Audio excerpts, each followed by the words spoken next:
We are the Hebrew Israelites.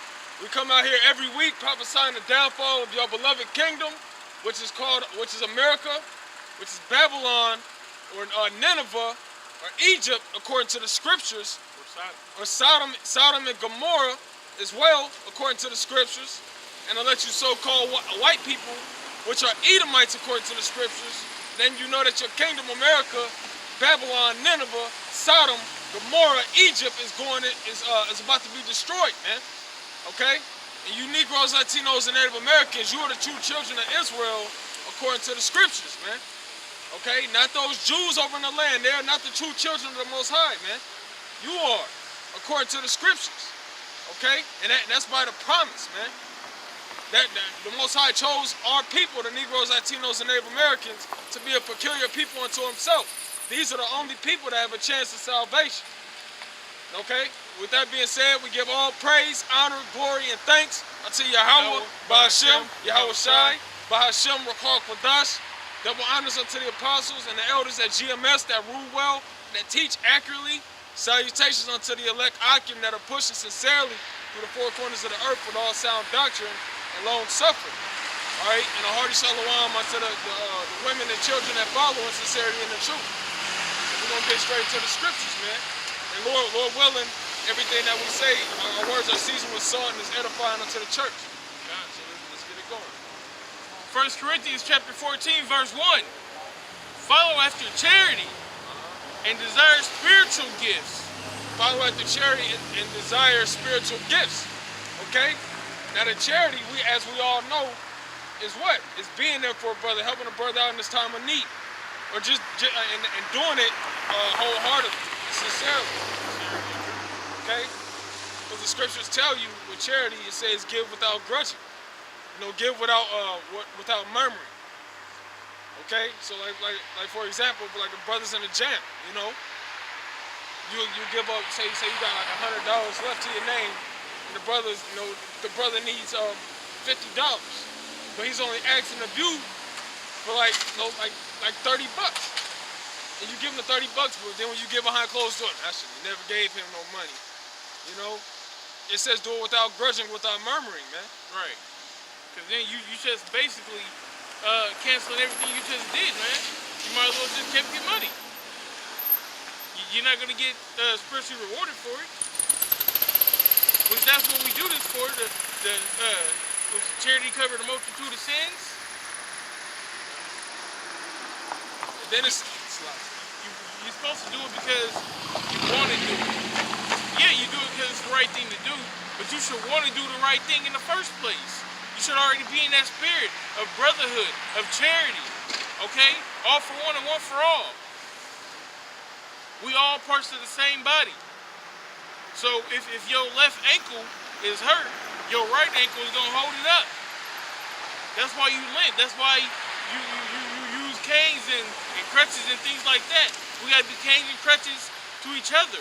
Okay, we gotta be those building blocks that build muscle. You know, when you work out and you break down all your muscle fibers and you build them back up, that's what we gotta be for each other, man, spiritually and physically in this world. Because we all going through it, man.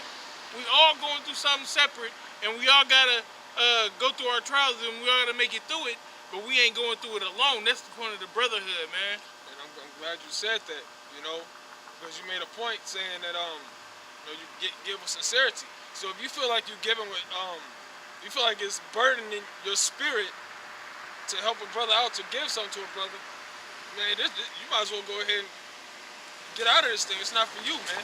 Just to put it plainly, it's not for you. Okay? But to get the second part of that scripture, it says, I'll read it again, Bible shop.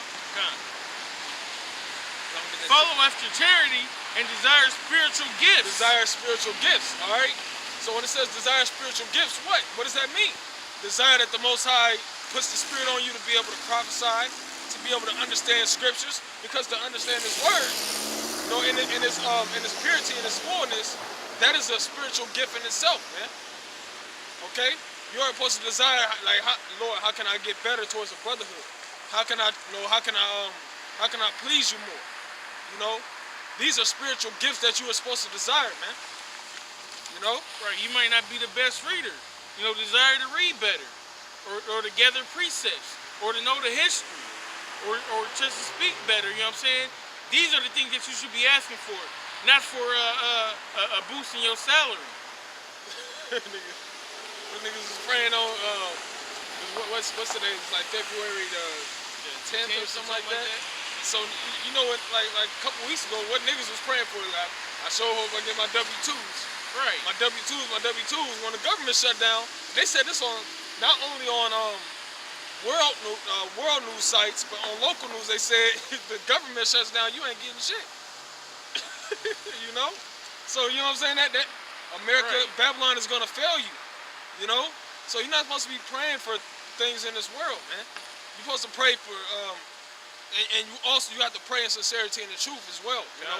You have to pray that the Most High deals with you in these times, because the times we're coming into, ain't nobody gonna be able to save you from them but the Lord, man. But if you was praying for your income tax or new 24s on your ride or whatever you pray for, man, it's gonna fail you. But the Most High is not gonna fail you, man.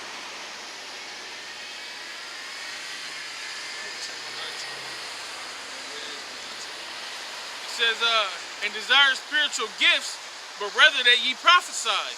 Yeah, so Slaki, go ahead. God. Slaki, read that again. Follow after charity and desire spiritual gifts, but rather that ye may prophesy. Rather that you prophesy, because the word has to be pushed, man.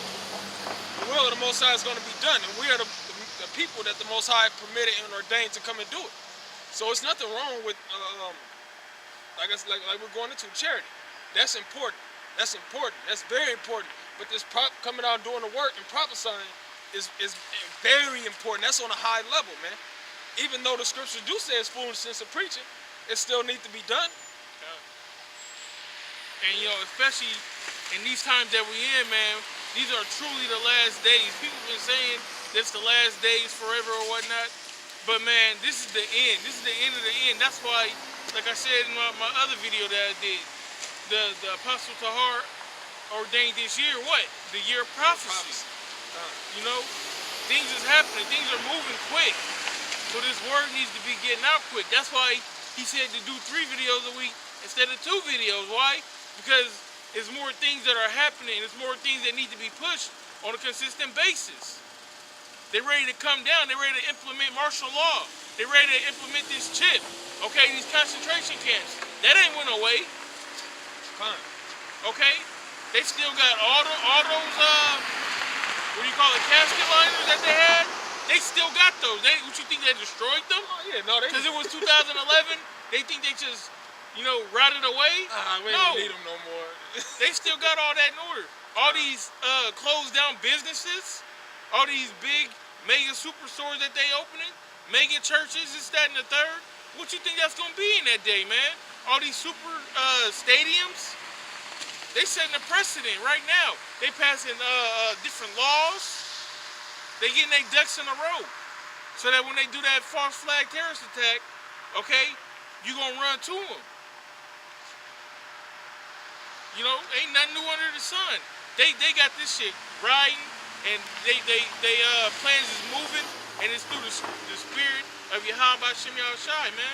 The Most High, he said it was gonna come to pass. So to back you up, to add on to what you were saying, if the Most High said that he's not a man that he should lie, and that he's having certain things going on throughout the world, just like the casket liners you're talking about, these different concentration camps. You don't think they still got them because they ain't talking about them heavy again? They still got them, man. They just waiting on the right time to move in on you niggas. And that right time is when the Most High say, he put the spirit on him and say, go ahead. Right. So the Most High ain't no liar, man. When it's time for these tragedies to come to pass, best believe they're gonna come in their perfection, as the scriptures say. All right, none is gonna hold back, man. You got people dying from the flu. From the flu, not even something heavy. The flu. What does that tell you, man? That they spreading these diseases. Yeah. They got a form of the plague that came here, man. So it's already been set up by the CDC to have a mass, a mass pestilence in this country, man. That goes into book of Second Esdras, where it says there should be pestilence throughout the land, We're gonna get back into that. I can't even tell you this. Mine's going this way. Oh shit, she wanna say something, she get out. Yeah, exactly. I mean, she's supposed to be here for something. Shit, I ain't about to stop. We might need the most. 1 Corinthians chapter 14, verse 2. For he that speaketh in an unknown tongue speaketh not unto men, but unto the Most High. So an unknown tongue, just to give clarity on it, it's not per se an unknown tongue. It's like when Chinese people walk by us and they get to say talking their language. You know how Chinese people is, man. Most of them plus the Most High let their language confounded. But an unknown tongue is just a language that you don't understand. It's unknown to you. It's unknown to you. So like when we get speaking in the Hebrew or the Lashon Kodash, the Lashon Kodash means holy tongue. We have to interpret it. Hey, how you doing? No, you can take a picture of the signs. We don't want to take any pictures. Pardon? No pictures, please. You can take pictures. Yeah, signs, yeah. So unknown tongue is not, it's just a language that you don't understand, So when we speak in Hebrew, if we speak in Hebrew in front of somebody that don't know what we're talking about, we have to interpret. Or we have to have somebody there. Shalom. All right, shalom.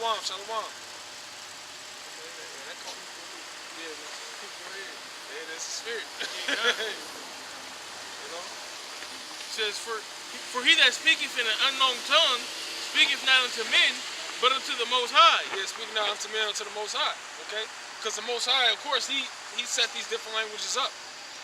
When you go into like amongst Israel, for example, in the book of Acts, the Most High understood every man in that every tongue they were speaking.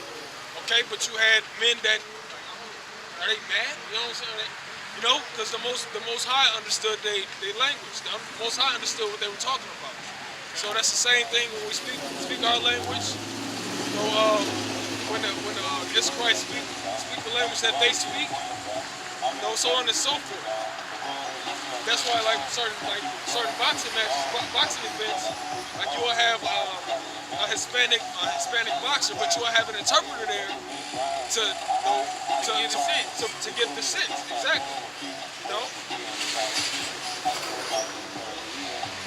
Because if you like Canelo, we don't know what you're talking about, bro. Right. But that's why they always have somebody there to interpret and say, this is what he's talking about. Oh, okay. So Canelo said this. Got it. That's the same thing with the scriptures and everything, man. You have to have an interpreter. Why is it set up like that, huh? Because it's not edifying. It's not edifying. And we're gonna get into that. We're gonna get into that. That's through the spirit. Bro. It says, but unto the Most High, Which camp are you guys? Great Millstone. Great Millstone. Okay.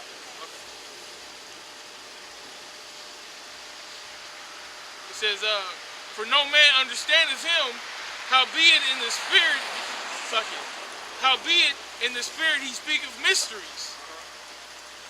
But he that prophesieth speaketh unto men to edification and exhortation and comfort. Yeah, see, you said that. Read it again, because that's through the spirit. That's through the spirit, bro. But he that prophesieth speaketh unto men to edification. To edification. So when you come out here and you teach, like we said, if you have an interpreter, that's beautiful, okay? But when you prophesy, if you decide you have to prophesy in a different language, okay, and you speak into a Hispanic crowd or something, then you have to edify in that language, or have somebody with you that can edify in that language. We speak, this raggedy, fucked up ass English, which means what? We have to be fluent you have to be fluent in the scriptures at the end of the day. Whether you speak in English or any other language, you have to be fluent in the scriptures to edify, man. Because edifying, it means to build up. You can't build somebody up, and it's gonna get into that. I hate to jump the gun. And exhortation is warning. Okay, exhortation is warning. Go ahead. And comfort. And comfort, man. Because through the comfort, we comfort each other through the scriptures, man. Now, how you like with a Hispanic? I keep going there, but a Hispanic, they're looking for the truth too, man. Just because you can't understand them don't mean they ain't looking for the truth. So these words, you let them know, look, this is, you're an Israelite according to the scriptures, so-called Mexican. The Lord, you are a part of the Lord's people. You're a part of the nation of Israel, and you break it down to them. You let them know their history. You let them know where they come from, what's going to happen. You know, and you let them know about the times, man. Because that's how you comfort them. Because you can tell them anything, and they'll just run with it. But you comfort them through the scriptures, man. Yeah, That peace of mind, let them know who they are, let them know that you have a purpose and that this is your purpose, man. You're an Israelite and you need to live up to that. yeah, man. People aren't dumb, man. Just because they don't speak your language don't mean that they're stupid. Okay? There's a lot of highly intelligent people that don't speak English. And just because they, say "okay" or like "huh," or they try to play dumb because